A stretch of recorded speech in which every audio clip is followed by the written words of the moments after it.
Welcome back to the Pursuit Podcast, everyone. And today I have a really special guest. Her name is Gennye Lion Rainbow Anderzon. And Gennye and I were part of a mastermind. I know for me, it was 2021 into 2022. I'm not sure if you're still there or if you have completed that mastermind yet, but we were part of a mastermind and we got to know each other really well. And I love what Gennye does for her clients and what she does in her business. And so I wanted to share her with you guys here on the Pursuit podcast, because I know there are lots of you who are going to benefit from what we're going to chat about today and just what Gennye does with her clients. And so I'm really excited to get into this today. Gennye, welcome. Thank you. So why don't you start with just sharing a little bit about what you do and how you help people, and then, I like to just let these things sort of roll from there. So why don't you just give us a nice little intro? I will. Yeah, so I'm Gennye Lion Rainbow Anderzon. I am a channel, I am a healer, but I'm also a business coach for spiritual entrepreneurs. And the energy work, I've been doing that for over 20 years now. And I actually went online in 2018. But before that, I was working just from home, with people, in the neighborhood type thing. So it was obviously very different ball game to go online from working. You maybe have done the same transition, I don't know. And then as I was building more and more success in my own business, I then decided also to coach and teach some of the spiritual entrepreneurs to do the same. So we do healing, we do all the reprogramming and the healings that we need to do, and we also do the business together.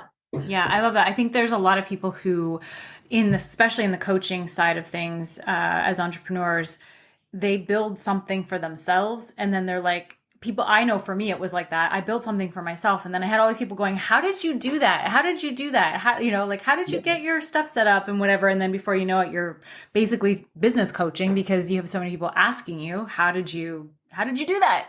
Was that your experience? Yeah, exactly that. And absolutely. And as soon as I started so I was quite excited to start doing business coaching with the spiritual entrepreneurs, because I moved from sort of self-development, spiritual development, that I still do that, but then into the business side of things. And it's just an evolving thing. And I just love how it evolves and how I can deliver the different levels of expertise to my clients, from having, embodied it myself and done it. So yeah, I love the multifaceted ways pieces of it. Yeah. I love that. And so when you talk about like the spiritual side or the healing side, like, can you give us some examples of sort of, when you think about that spiritual entrepreneur, what makes them different or what sets them apart from, let's say, your average, online entrepreneur? Yeah. So the spiritual entrepreneur, often what I've discovered through working with so many, often they come into business because they want to serve. They really want to help people. And I think most people actually want that. But they come from a place of kind of, I want to heal the world sort of thing, And that's like a bit different than to say, oh, well, I'm going to set up my own marketing business. It's kind of a different perspective, you come from a different perspective. And then when they do that, they realize that they come online, they start doing it, and they think, gosh, this is actually more than I thought it was going to be, which we all know as entrepreneurs. And I feel with the spiritual entrepreneurs that they're often obviously sensitive, or I don't want to label people really, but, they are sensitives, or they are empaths, or they're star seeds, or they come with this really higher vision mission to Earth. And it feels like they don't always fit in, because they're here to literally help the other people ascend. And therefore everything that seems so natural to other people seems kind of weird to them, because they just want to heal the world and do those things. They're also having to really heal themselves and really not get rid, but clear the trauma and clear their own patterning, so that they can become the embodied version of what they're selling. Yes. And I think, look, I look at all entrepreneurship, and I feel it's the same. You can only really sell what you've embodied. But with spiritual entrepreneurship, it's almost like they can only really take that client to the depths of whatever that shadow work is, or to the depth of that clearing or a new level, whatever it is, on that deep level, until when they've done it themselves. Yeah. So I discovered healing and clearing and the deep inner work is probably as important as doing the business learning, Mm-hmm. Yeah. if not more. No, it's so true. Because once they get really plugged in to their own intuition and really trusting that, because that's often the problem as well. Some of the spirit entrepreneurs, they get all the intuitive nudges of what to do, and then they don't follow it. And then that's where it start getting blocked, because they were meant to do it and then they didn't take action and then it didn't happen. Yeah. So it's about them learning to really trust their intuition and then actually act. I mean, we know this as aligned action in entrepreneurship. We know that we should trust intuitive nudges and do that. And that actually their intuition is 100% their navigation tool for how to succeed. Yes. And that's obviously in combination with learning all the how-to things, setting up the business, all the tech. Not that it's that hard actually these days, but and all the bits, and understanding your email nurturing, understanding all the other things that comes with it. But ultimately, to tap into their soul and really tune into what type of offer would suit my audience most. So it's almost like technically I like them to learn all the ways of how they could build an online business, and then really tune into what format they should do. Should I do a low ticket membership? Should I do high ticket? Should I do both? Should I do this? And learning to trust what their intuition is telling them. Yeah. And that's like a key. That's the key for them. Yeah. And I think it's a key for all entrepreneurs, but I think so as well. When you're speaking to that spiritual entrepreneur who's, a little bit more, like you said, not to label them, but is a little bit more sensitive, or a little bit more on that, the energetic side of healing the world and coming from that space versus, I know a lot of entrepreneurs come from a space of, I want to build this business and I want to create this kind of income and I want to have this many clients. And that's a little bit, I would say, I guess, more of a masculine sort of energy, coming from that, which there's no right or wrong, but it's just when you're coming from the more spiritual side of things, there's just maybe different ways that you kind of have to maneuver the business then. And so I could see how, just really understanding that. Yeah, exactly. And what happens, this is something I really want to highlight this, because I've experienced it myself, and I've experienced with past or clients coming to me and having had coaching and other training, before coming to me. So what happens is that when you put that sensitive empath or the spiritual entrepreneur into a very sort of masculine 3D kind of container of do your, goal setting and do these, steps and do this, it's like driven from an intellectual, calculable place. But because they're intuitives, they need to have the drivers coming from an intuitive, more sort of heart-led space, which is all about service and all about how can I serve this client best and what feels like the right price. Like, this is the whole thing. Like, you could say, oh, you should do high ticket coaching, 10K, you should do 5K, you should do these ones. But actually, when I coach my clients, I'm like, so what I teach them how to feel it in the body, and then detach from the number, which is really interesting. And then they go, it's a 2K program. Okay, cool. It's a 2K program. That's what we were feeling. We didn't get attached to what it was going to be. No. And I do know that happens in coaching generally as well, I'm sure, right? Oh, yeah.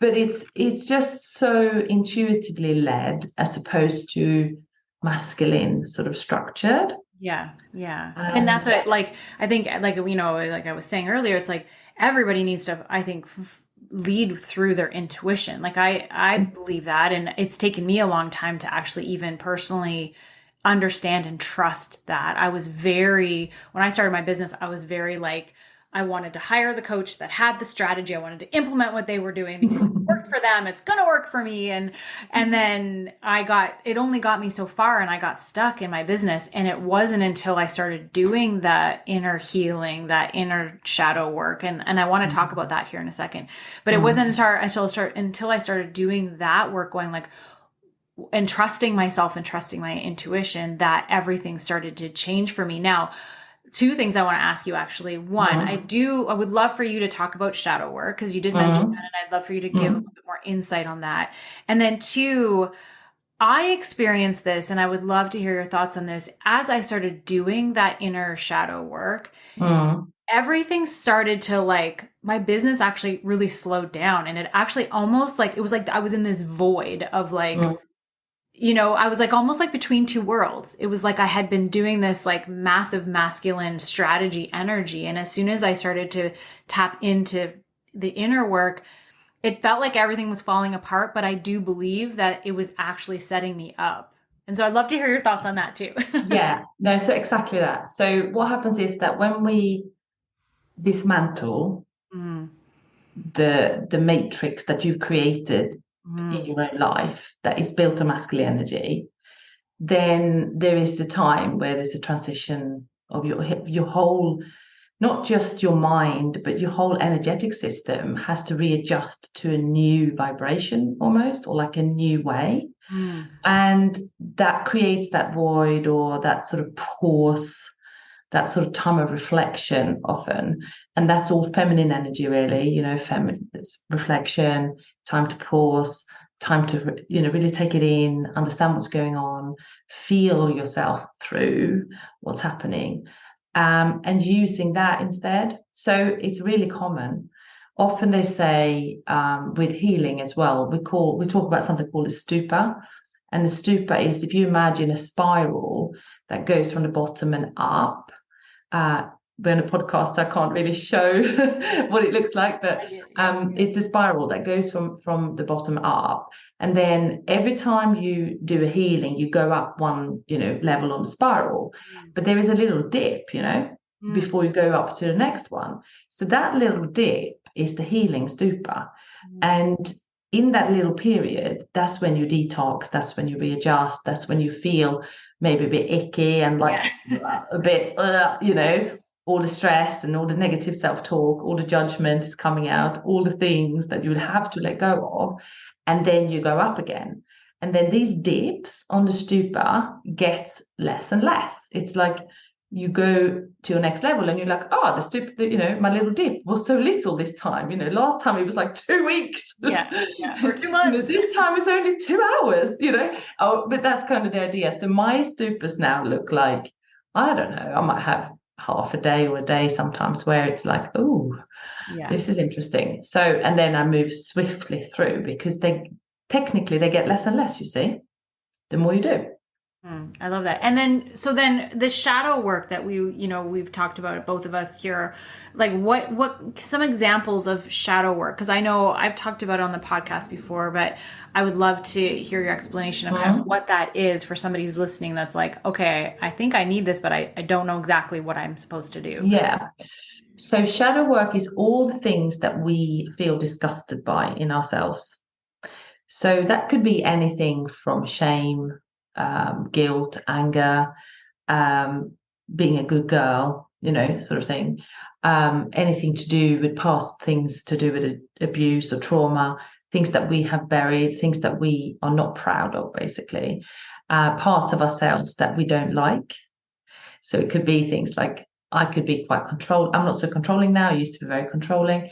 That used to be a thing that I really did not like about myself. And I felt ashamed, to be controlling. And so that's my shadow. So anything that makes you go, ooh, don't like that about myself, or better not talk about that, that's your shadow.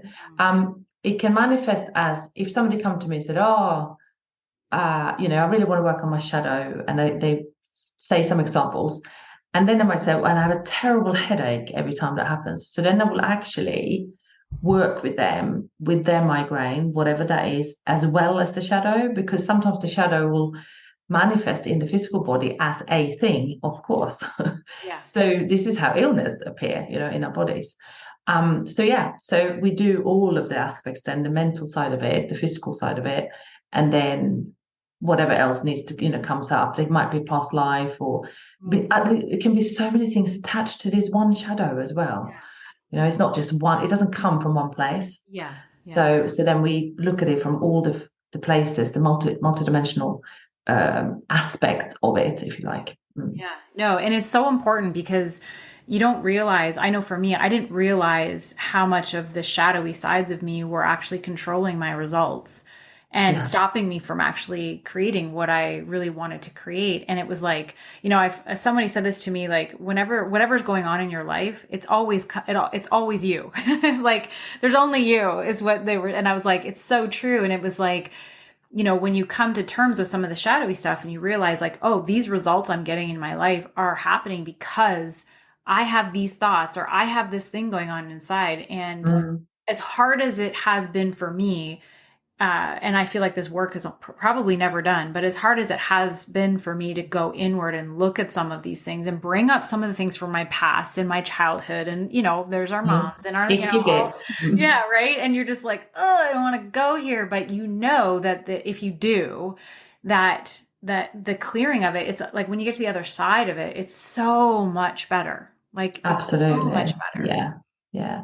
It's so, from a spiritual perspective, we have eons of lifetimes to clear up because, well, healing was available, I would have thought maybe 200 years ago, but there was less tools, there was not many people equipped to do the work. And do you know what I mean? It's not really a big thing. Yeah. Now it's so available. So we have eons to clear up, as in like it comes to the surface because we are equipped, we can do it. Yeah. There are help, there are ways to do this now, and we're meant to do it really. So if it's pushing on in you and you're listening to this, you're meant to just go, right, okay, let's clear it up.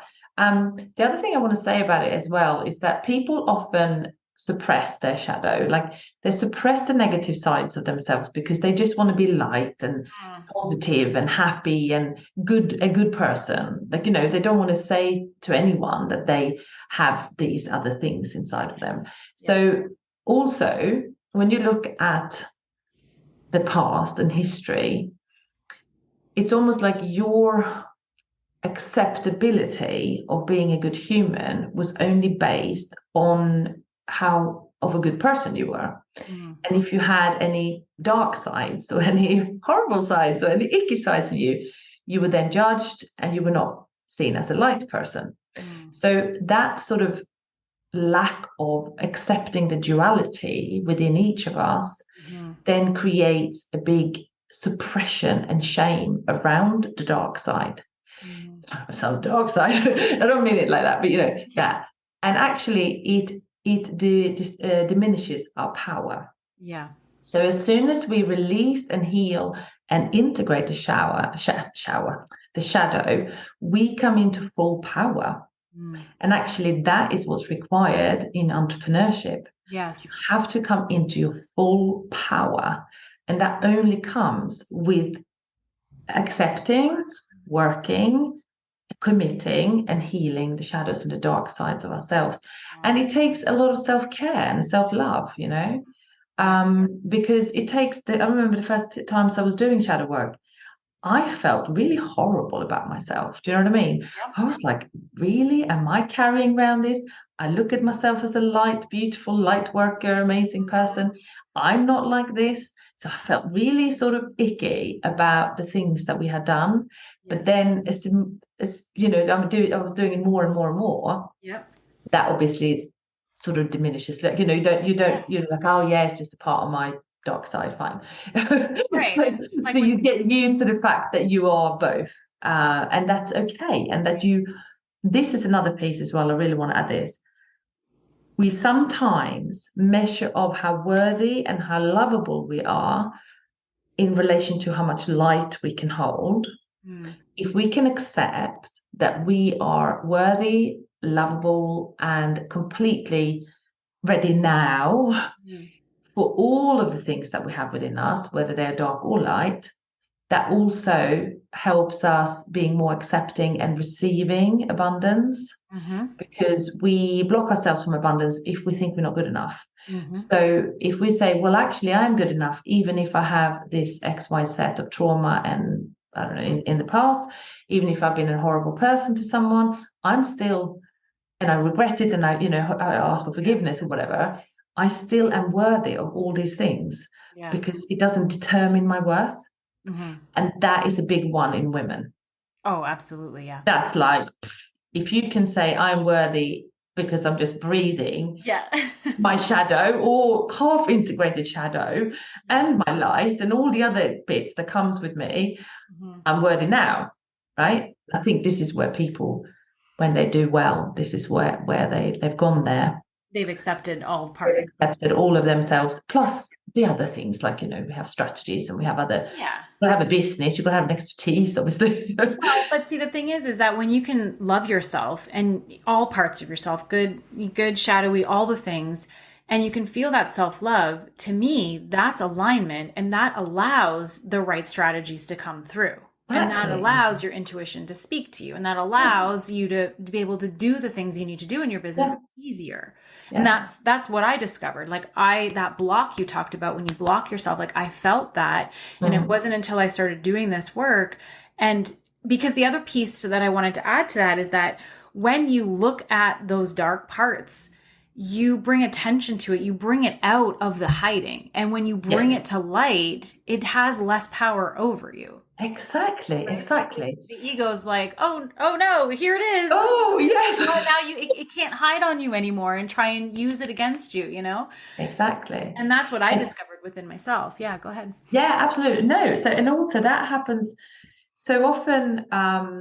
Okay, so let's just take an example. Let's say you've had some, trauma in the past, or some abuse or something, and then you don't talk about it. Then you go and heal it with a healer or somebody who can work with it.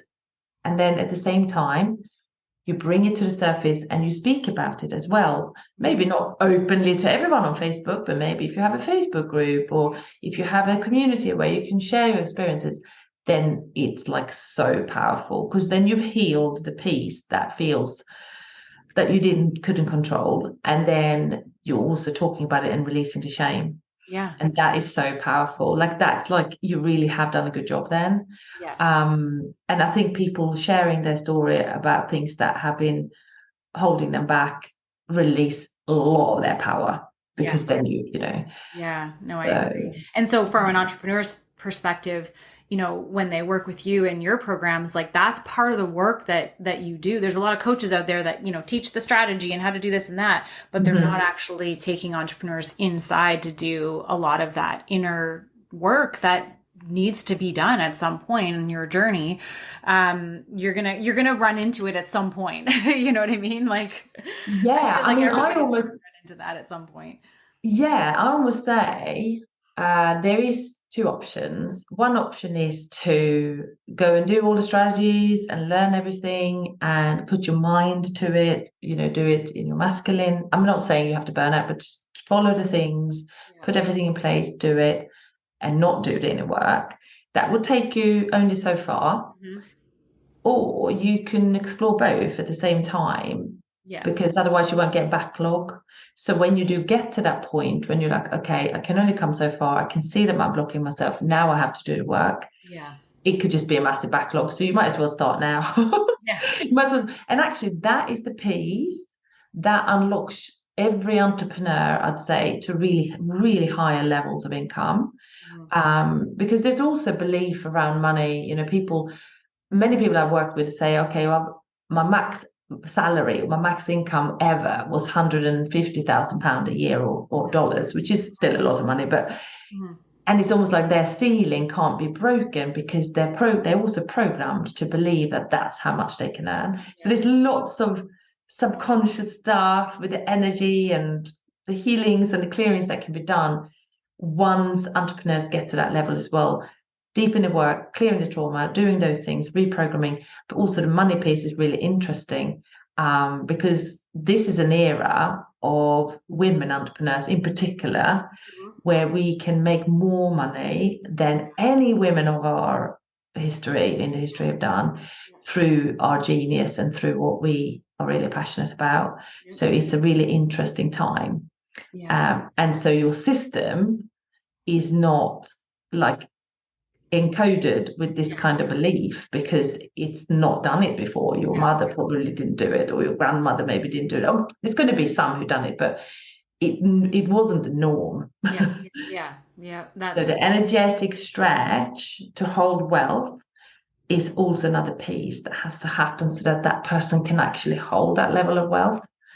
And be able to accept it and receive it. And to receive it.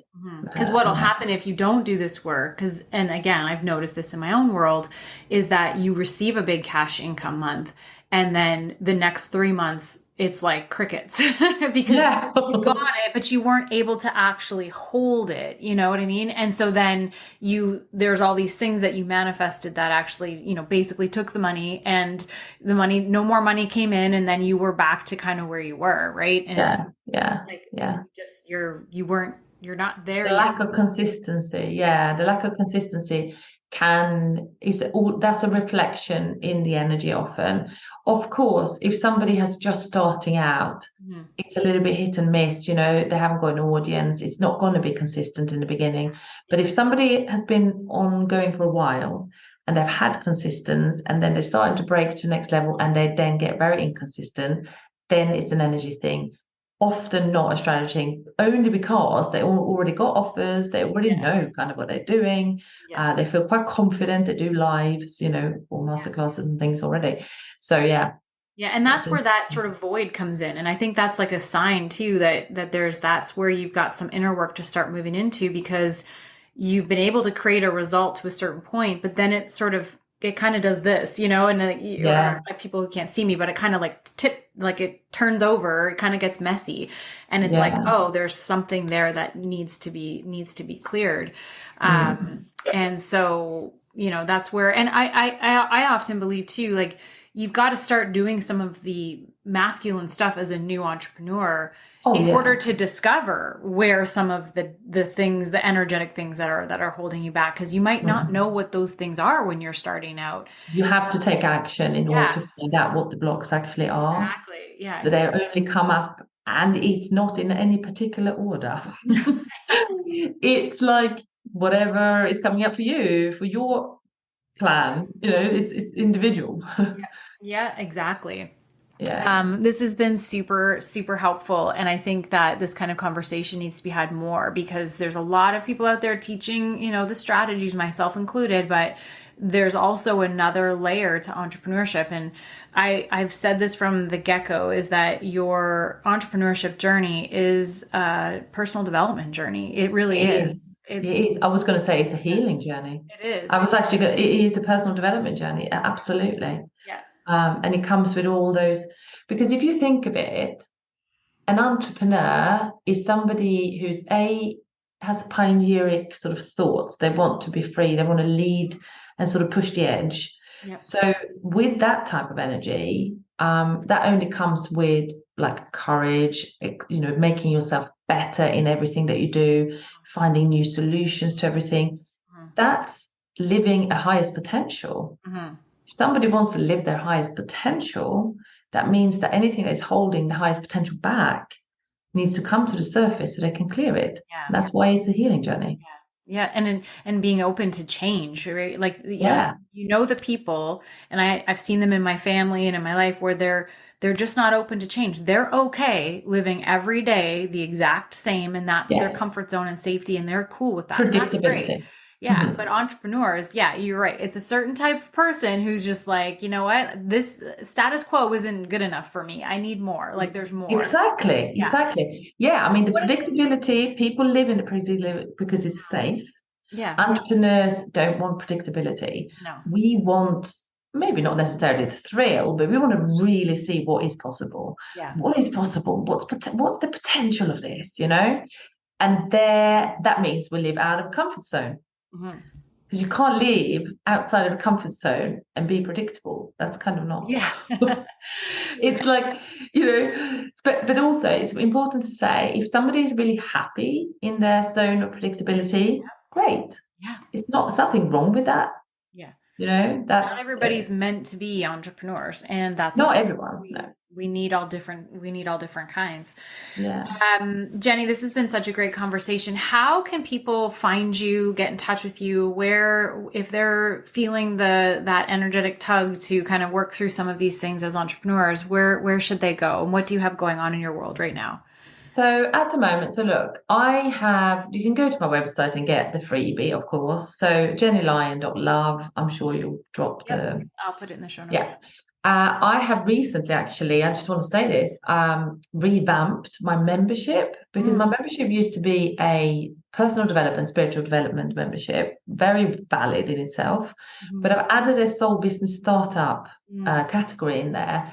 So this is for newbies, the membership, but it's really exciting times. I feel really excited about it because there's so many self-development, spiritual development tools in there that they need. Yeah. But now we're just bringing in this soul business startup category, which, yeah, I'm so excited about it because I just feel it's just so right. Yeah. For a smaller investment. So it's actually not, it's plug in, plug out. Yeah, you can kind of stay in as long as you want. Plug in, plug out, yeah. And then I love that you have something for the newbie coaches and newbie entrepreneurs because I am the same. Like I have this special place in my heart for me, it's new coaches specifically, but new entrepreneurships because I feel like there's a lot of coaches out there doing the like, 6-figure month coaching and, $1 million coaching. And there's like all of this scaling and this kind of stuff. But the brand new entrepreneur who's like literally just got the spark of an idea, like we need to create safe spaces for them because that is such a vulnerable time. And you can easily talk yourself out of,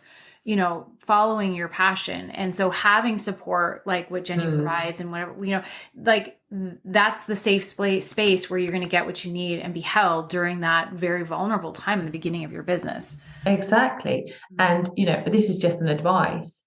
I always say in the beginning, don't go and spend 20K on something because you have no idea really in the beginning. Yeah. Just start small, but go on the feeling. Like really, if you really vibe with someone, if you feel like you trust them and you really love their content, you just like everything, just go with somebody that feels intimate, that feels trusting, and learn from them. And then when you are starting creating more money in your business, that's when you can go for your more higher mentorship, higher, coaching, more high ticket sort of investment because it's very valid as well. Like, but it's not valid in the beginning, I would say. Yeah. Because in the beginning, you want to just feel safe and have a place and, ask questions. And I agree. And that's why I know for me, I've created my starter programs at affordable prices because I know as a new coach, I remember that like fear of one, just even saying yes and actually doing it, but then having to invest in something where I didn't even know what I wanted to really, like, I didn't even know what I wanted to, all I did was have this sort of pull. So to drop 20K when you don't even really know what you want. It's not the right thing. No. And I think we need to be transparent in coaching and say, look, you will always invest because you have to, but in the beginning, it needs to feel affordable to where you're at. Maybe you're still already in, in your old job. You're not going to be able to spend 10 hours or 20 hours a week learning a new program when you're still working. And if you've got kids and everything, it has to be a soft transition. I don't recommend cold feet and go crazy and burn out. I don't think it's a good way. No. More of a softer, introduction. So memberships and 3-month programs and things like that are great for the beginners, I'd say. I agree. I love this. I love this conversation. Gennye, thank you so much for being here and sharing your wisdom and your light and the dark and all the things with everybody here. If you guys are feeling the pull, make sure you check out Gennye. You're on Instagram as well too, right? I'm on Instagram as well. I'm on TikTok, Gennye Lion Activator on there. It's always a Gennye Lion in it, so you'll find me. And you'll send me all the links, so I'll make sure those all go in the show notes. So please check her out. And Gennye, thank you so much for being here. This was such a fun conversation, and I know it's going to help a lot of people. Thank you.